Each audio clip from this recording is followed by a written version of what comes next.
Buenas tardes, amados pastores, Dios los bendiga.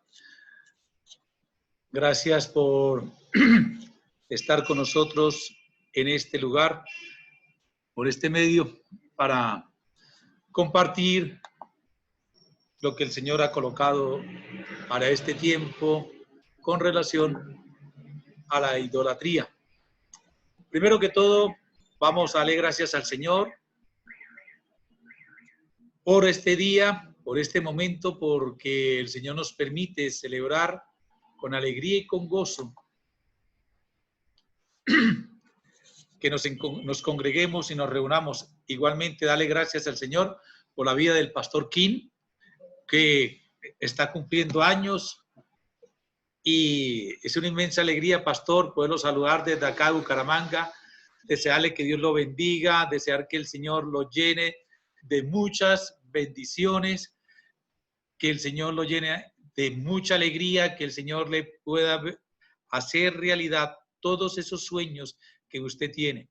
Nos alegramos, nos regocijamos y le enviamos un gran saludo de parte de mi esposa, de parte mía, de la Iglesia Nuevo Amanecer de Bucaramanga, igualmente de todos los pastores de Bucaramanga, de Colombia, donde usted ha ido, pastor. Nos unimos y le rogamos al Padre de que le dé muchos años, le dé mucha vida, le dé sueños cumplidos junto con su familia, tanto su esposa, sus hijos, como sus padres y hermanos allá en Corea y sus familiares. Dios lo bendiga, pastor, y es una alegría y un gozo poder desde acá felicitarlo y bendecirlo en el nombre del Padre, del Hijo y del Espíritu Santo. Y que Dios le regale los mejores años de su vida de aquí en adelante y que le pueda permitir vivir un año en plenitud en Cristo, en paz y en bendición. Amén. Pastor, te quiero mucho. Un abrazo. Bien, hermanos, también vamos a orarle al Señor para que nos llene del Espíritu Santo, nos ilumine en el estudio de su palabra y del tema que estamos para iniciar en esta sesión.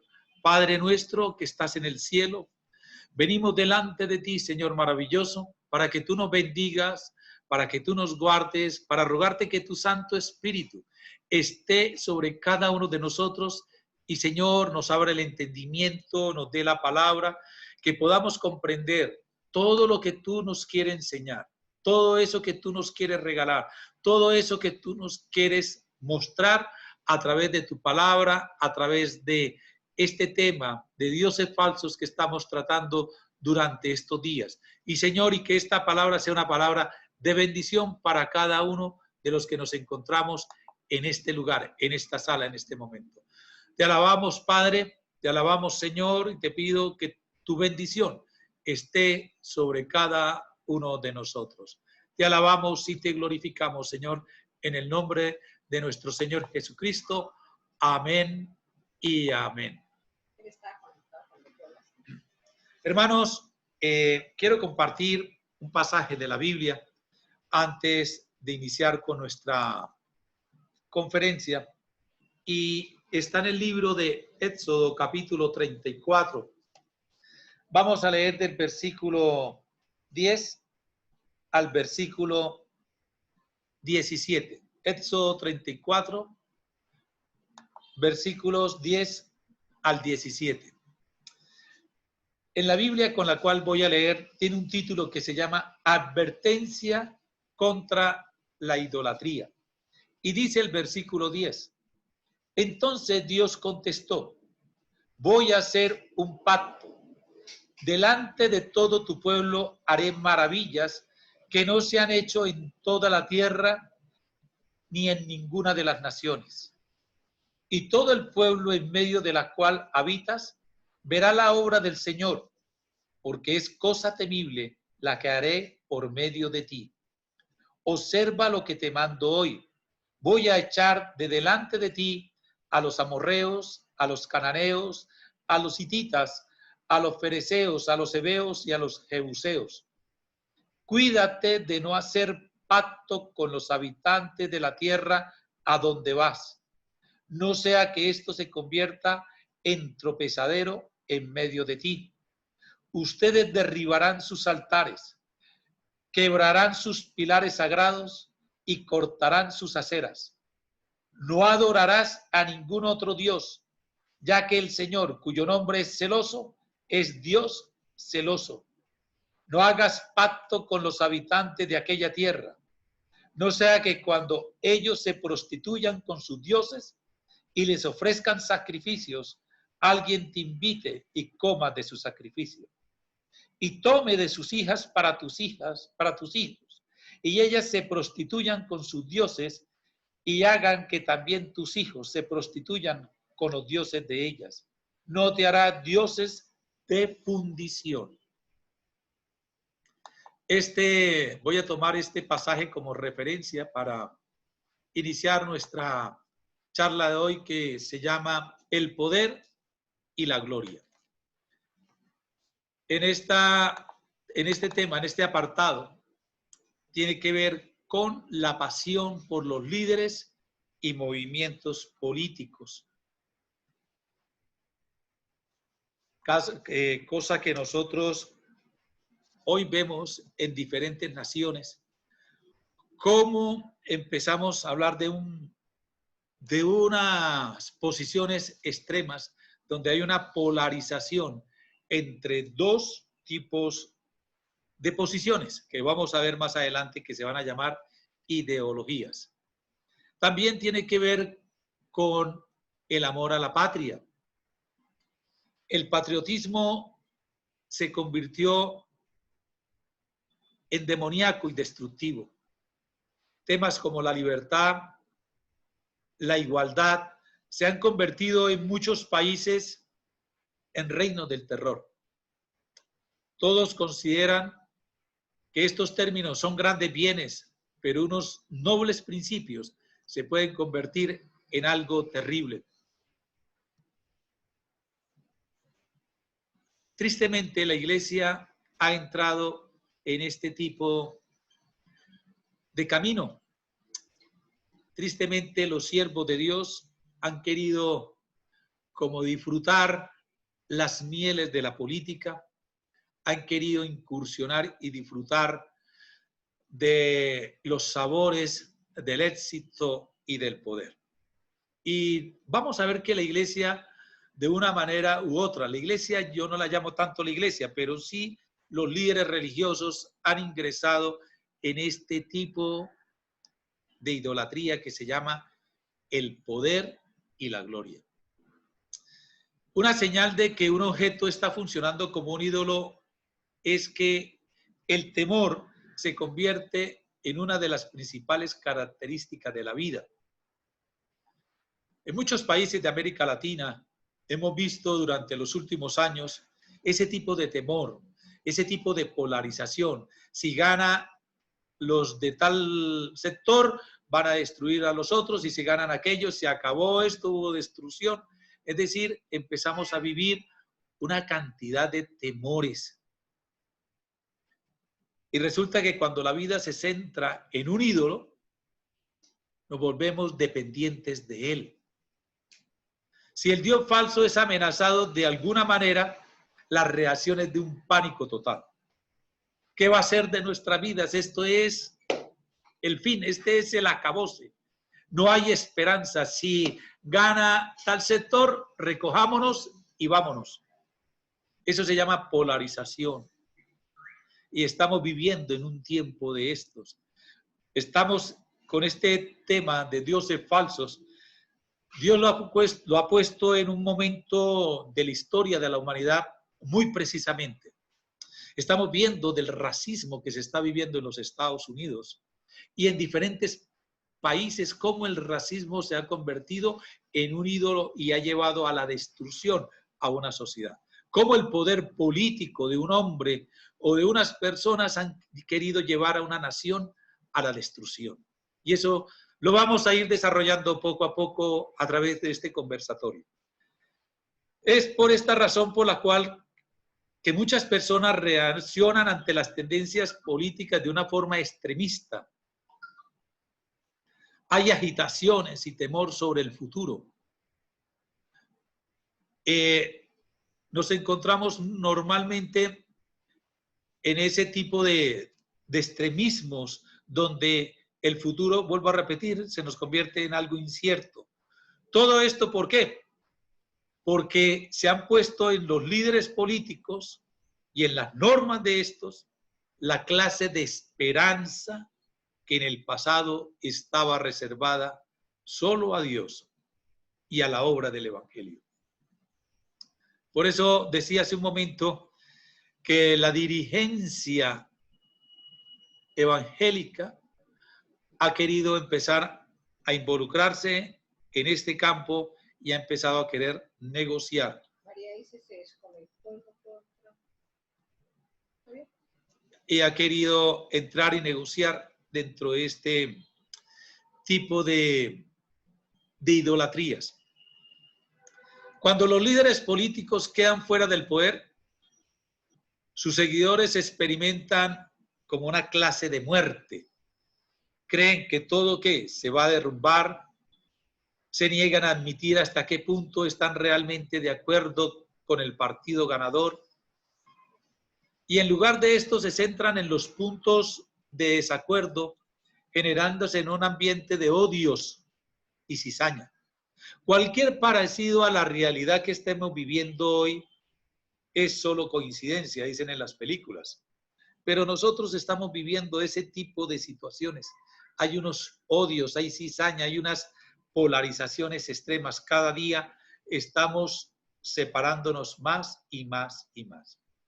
Inclusive esa polarización ha llegado al interior de la iglesia, donde muchos han tomado partidos de acuerdo con una ideología y se han empezado a separar. Y ya Dios no es importante, Dios no es el centro de nuestras reuniones, sino otro tipo de cosas. Otra señal de la idolatría en la política es que en la actualidad los oponentes dejan de ser considerados como personas equivocadas y se les consideran personas malvadas. La tendencia hoy es que existe un número significativo de personas que consideran que el presidente entrante carece de legitimidad moral, al igual que el saliente. El entrante dice, el saliente, por dicho, dejó el país vuelto nada. Y así vamos todos los países. La polarización política es cada vez mayor y esto es una señal de que se ha convertido el activismo político en una forma de religión.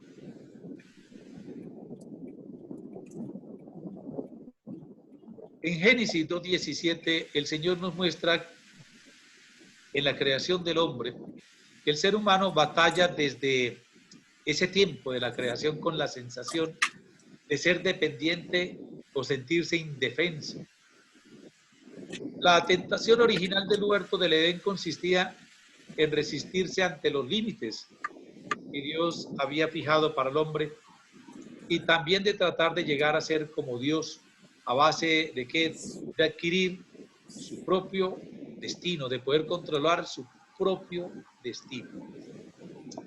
Y esa herencia que lo llamamos ADN de la tentación, hoy hace parte de la naturaleza del hombre por todas las generaciones. En lugar de aceptar que el hombre es finito y dependiente de Dios, está buscando de una manera muy desesperada la manera de asegurarse de que aún se tiene poder sobre su propia vida. Y esa es una de las cosas que nos está llevando cada día a buscar en otros espacios lo que el Señor ha querido mostrarnos y regalarnos. La idolatría del poder. Ayer hablábamos de que el éxito trae tres parejitas. Entonces decíamos, el éxito se apareja ¿con quién? Con el dinero. El éxito se apareja ¿con quién? Con el poder. Y decíamos también que el éxito se apareja también con la fama. Se apareja también con la fama. Entonces, el poder es una forma de idolatría. Decíamos hace un momento que el orgullo nacional es algo bueno. Qué bueno es sentirme colombiano. Qué bueno es sentirse usted identificado con la nacionalidad donde usted se encuentre.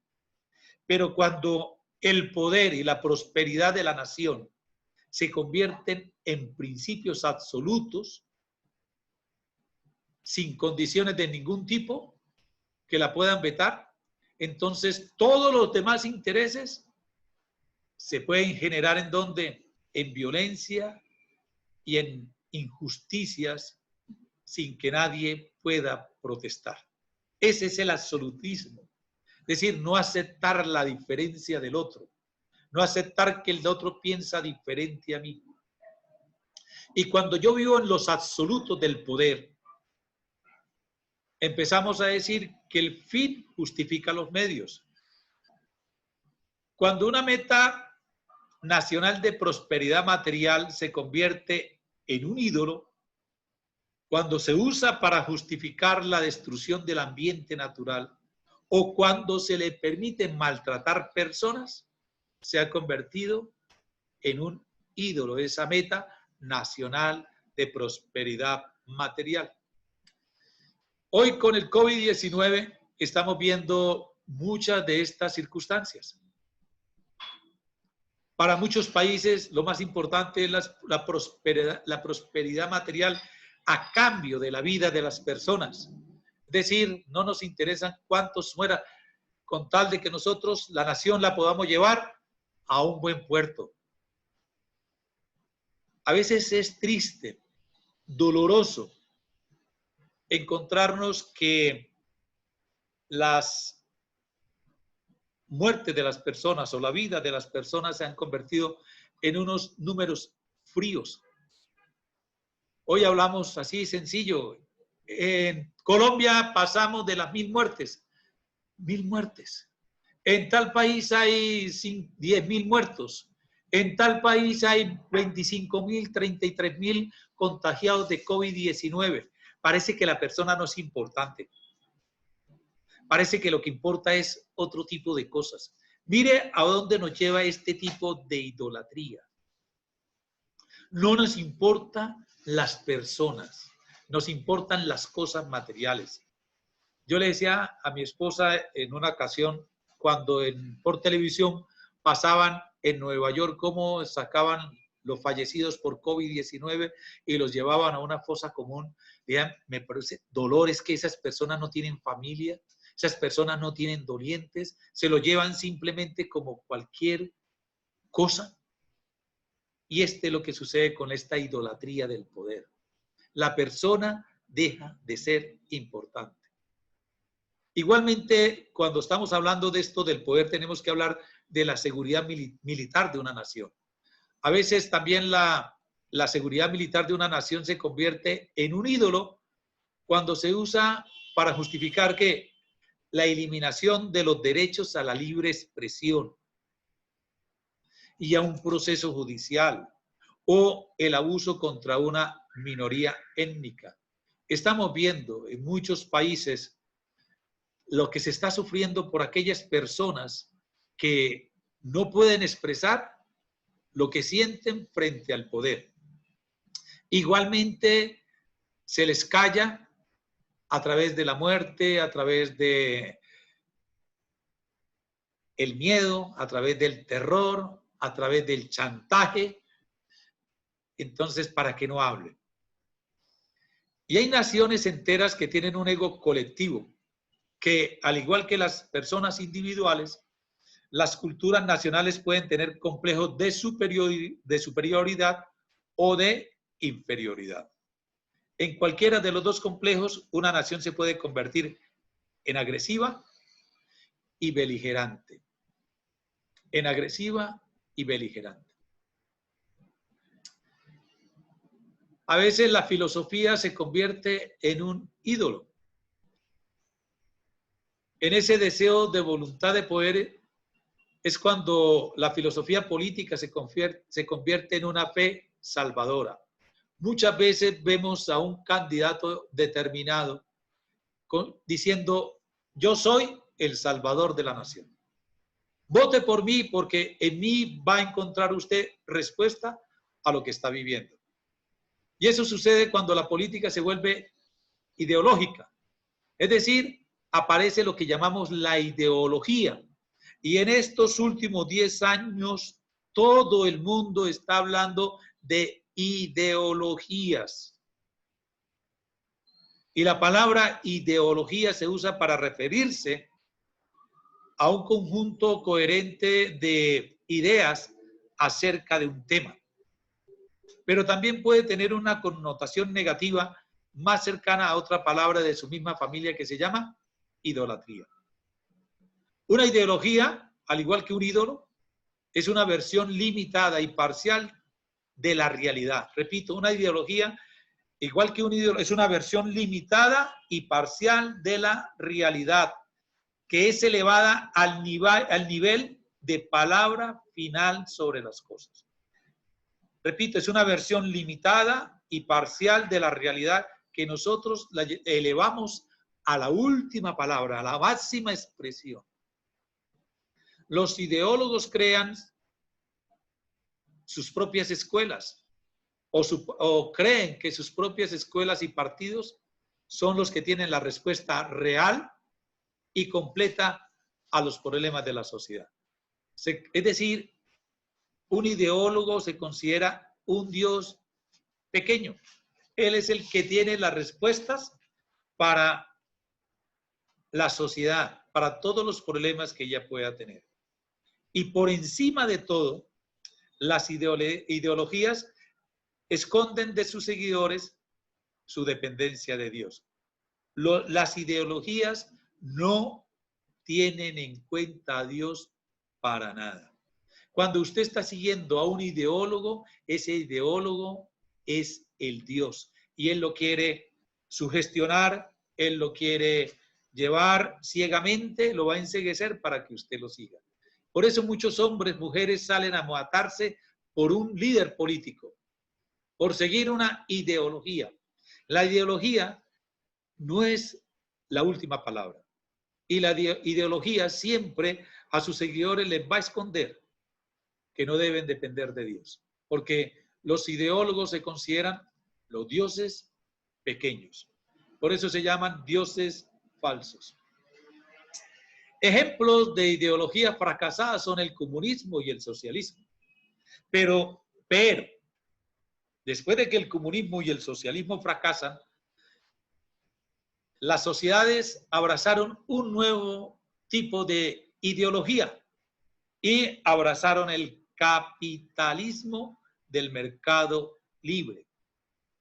En la primera conferencia que hice con ustedes, que la llamé una conferencia introductoria a los dioses falsos, tenía que ver y hablamos de capitalismo y hablamos de una economía de libre mercado y en su momento hablamos de una economía global. Decíamos en ese tiempo que con el COVID-19 quedó al descubierto el ídolo de la década del 2020, llamémoslo. ¿Cuál fue el ídolo que quedó al descubierto? El capitalismo.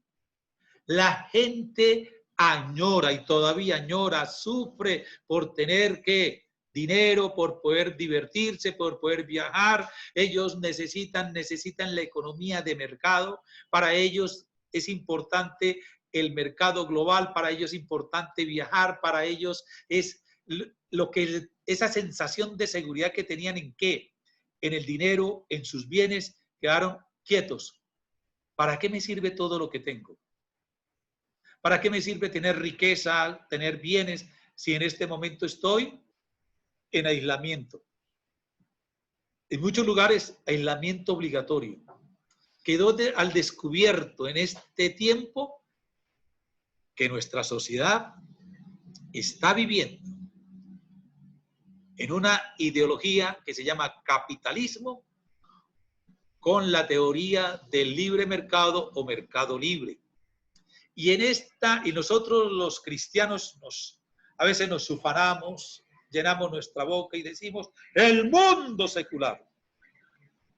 Allá los del mundo secular, no sean como los del mundo. Oye, pero tú eres igual a ellos.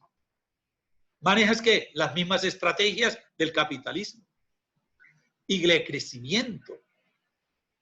La iglesia entró en esa estructura, en esa cultura del capitalismo.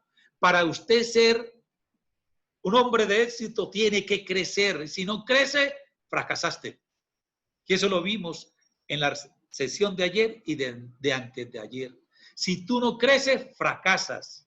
Eres un fracasado. Si tú no eres un hombre de éxito, eres un fracasado en la sociedad. Y entonces hay un estándar en la iglesia que para que tú seas un líder, un siervo de Dios de éxito, necesitas crecer. Y entonces quieres crecer y creas tus estrategias. ¿De dónde? Copiar del capitalismo. ¿Cuáles estrategias? Y el crecimiento, grupos pequeños, células, crezcamos aquí. Vamos, todo el concepto de lo que se llama en la administración el concepto de la calidad total. Clientes individuales satisfechos son clientes satisfechos colectivamente y un cliente satisfecho trae otro cliente. Eso se llama filosofía de la calidad total. Eso se llama una ideología que nació ¿en dónde? En Japón. Y eso lo invadió el mundo de las empresas en la década del año 1990 y empezaron a crecer. Y hoy la iglesia está inmersa en eso. Tan inmersa está que quiere participar en política.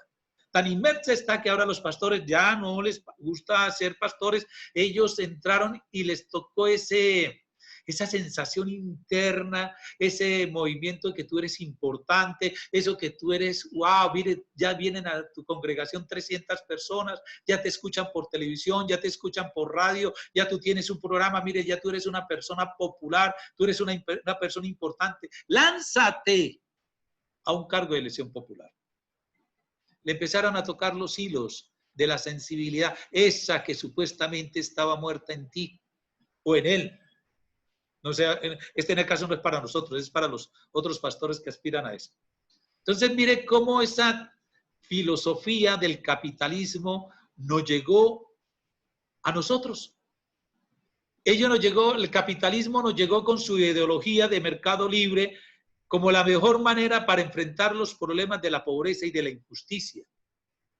Y esta no es una ideología del siglo XX, esta es una ideología del siglo XIX, XVIII, XIX, a través de Adam Smith, un economista inglés que escribió una obra que se llama La riqueza de las naciones. Y en esa obra pareciera que Adam Smith le quiso decir al mundo que para deificar el libre mercado es cuando él decía, se debe, o sostenía más bien, que el mercado es una mano invisible. Por eso se llama economía de mercado. Él dice, el mercado es una mano invisible que cuando se le deja mover con libertad, dirige de manera automática a la conducta humana hacia aquello que le es más beneficioso para la sociedad. En ese fundamento es que Adam Smith empieza a desarrollar en este libro que se llama La riqueza de las naciones, toda la teoría del libre mercado. ¿Y qué? Y le está diciendo, y no tienes que depender de ninguna manera de Dios ni de ningún código de ética moral. Tristemente, el ámbito religioso, decíamos hace un momento, está inmerso en esta economía de mercado. ¿Establecido por qué? Por el sistema capitalista. He sostenido siempre que el enemigo nunca te va a golpear ni te va a querer tumbar. Simplemente la estrategia de él sigue siendo la que el Señor Jesucristo define en su palabra. Él es en el principio engañador. Y él se metió a la iglesia, a sus líderes, y les creó una idea. Y les puso una idea. Y la iglesia cree que está haciendo las cosas para Dios, pero está inmerso dentro de una ideología. El pensamiento humano siempre eleva a algún valor u objeto finito hasta convertirlo en una respuesta para su vida. De esta forma se siente que son las personas que pueden arreglar las cosas. Y todos los que se opongan a eso nos consideran tontos o malvados. Pero como sucede en todas las idolatrías, esto también ciega. Dentro de esta idolatría, de la ideología o del poder, cuando yo no estoy de acuerdo con el que está en el poder, él me va a tratar ¿de qué? De malvado, de enemigo. Usted es un enemigo de la patria, usted es un enemigo. Así lo empezamos a ver, porque, vuelvo a repetir, aquí volvimos ¿qué? Extremistas. En toda cultura de la que Dios se haya mayor aumento, de una manera grande, ausente, es en el sexo, el dinero y la política, porque eso es lo que la mayoría de las personas tienden o piensan que les puede llenar el vacío todas las personas en esta tierra. Y esa es la razón por la que un discurso político cada vez más ideológico nos va a llevar a una mayor polarización. ¿Cómo solucionamos este problema? Sencillo, hay que regresar al principio. ¿A dónde? A la creación. ¿Hasta qué? Hasta que nosotros nos alineemos con respecto a Dios y podamos nosotros alinearnos también con esa compensación que normalmente sentimos, en la cual nos encontramos impotentes y desnudos. La única manera de que nosotros nos podamos enfrentar a estas cosas consiste solamente en sanar nuestra relación con Dios. Por favor, tenga en cuenta ese pasaje de Éxodo que leímos hoy. Tenga en cuenta ese pasaje porque el Señor, téngalo presente y se lo vuelvo a repetir, Él aborrece la idolatría. Y nos vamos a centrar en un pasaje bíblico, en una narración bíblica con un rey que se llama el rey Nabucodonosor. Ustedes saben que el relato de este rey está en el libro del profeta Daniel. No vamos a leer el libro del profeta Daniel, pero sí vamos, como todos lo conocemos, nos podemos contextualizar de una manera muy sencilla, muy fácil y podamos nosotros avanzar con el tema que nos está reuniendo en esta tarde. Entonces, la Biblia nos ofrece un dramático ejemplo del tipo de sanidad en una relación con Dios. ¿Cómo nos podemos sanar en una relación con Dios? Y esta es la historia de un hombre cuya voluntad de dominio lo condujo a convertirse en el hombre más poderoso del mundo. El relato bíblico, usted sabe, le decía hace un momento, está en donde, en el libro de Daniel. ¿Y esto sucede cuándo? En el siglo VI antes del Señor Jesucristo, que fue que surgió el imperio babilónico, el cual desplazó a Siria y a Egipto como el poder mundial dominante en ese momento. Y en ese movimiento invasivo, él llega hasta Judá, captura Jerusalén y se lleva exiliada a Babilonia lo mejor de los judíos. Se lleva lo mejor de lo que había en Jerusalén. Él seleccionó a la clase profesional de Israel, en la cual habían ¿qué? Oficiales, militares, artistas, sabios y eruditos. Él se los llevó. ¿Para dónde?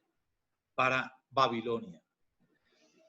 Finalmente, la mayor parte del mundo conocido se hallaba bajo el dominio de Nabucodonosor, el rey general de Babilonia. Era un hombre, digamos, de una voluntad agresiva. Era un hombre conquistador, era un hombre que quería siempre conquistar más y más y más. Pero, la palabra de Dios siempre tiene pero. En el libro de Daniel capítulo 2, versículos 1 al 3, se relata que este hombre, el más poderoso del mundo, por causa de sus sueños, su dormir era ¿qué? Intranquilo. Por causa de sus sueños, su dormir era sin paz. No tenía paz para dormir. Nabucodonosor se sentía profundamente turbado a causa del sueño. Este hombre, el más poderoso a nivel mundial, el hombre más fuerte, la nación más poderosa del mundo, tiene un pequeño problema. No puede dormir bien. No puede dormir bien. Y como el sueño turbaba a Nabucodonosor, él en ese sueño, él sueña acerca de una gigantesca figura. Y es posible que él pensara que esa figura era la expresión de lo que él quisiera que el mundo lo viera. ¿Cómo lo viera? Como un hombre que, un gigante invencible, que se erigía por todo el mundo, que todas las naciones de la tierra lo vieran a él como ese gigante invencible. Sin embargo, el sueño lo aterriza un poco. ¿Por qué? Porque la estatua tenía ¿qué? Pies de barro y se vino abajo. El rey se despierta de su pesadilla, de su sueño en medio del sudor, y él se preguntaría, o se haría dos tipos de preguntas básicamente. ¿Significaría aquello que su imperio fracasaría? ¿O vendría alguien para aprovecharse de sus debilidades escondidas? Muchas personas que tienen ese gran afán de poder son muy ansiosas y llenas de temores. El temor y la ansiedad son las razones de que muchos busquen el poder político. En el caso de nosotros, como creyentes, como líderes de la iglesia, como pastores de la iglesia, no puede estar nuestra vida llena de temores y ansiedad. ¿Por qué? Porque el Señor Jesucristo siempre predicó contra el temor y la ansiedad. Usted no debe ser así, dice él. Usted no debe tener ansiedad, usted no tiene que tener temor. El Señor a nosotros nos enseña que debemos confiar solamente en Él. Pero cuando yo me lleno de temores y de ansiedades, quiere decir que Dios no está reinando en mi corazón. Y necesito un tipo de poder para sentirme seguro, para sentirme que tengo el control. Los que tienen el poder y los que han vivido en el poder saben que son objeto de celos y que se encuentran en la mirada de muchos competidores. Cuando usted ha tenido la oportunidad de estar en el poder, la dirigencia de alguna institución, va a tener enemigos que están buscando la manera de hacerlo caer. Entonces, hermanos, nos desconectamos mientras que a las 4:45 en 5 minutos nos regresamos, nos encontramos por este medio para continuar hablando de este tipo de idolatría. Y mientras tanto, el hermano que tiene el micrófono apagado, prendido, que lo pueda apagar.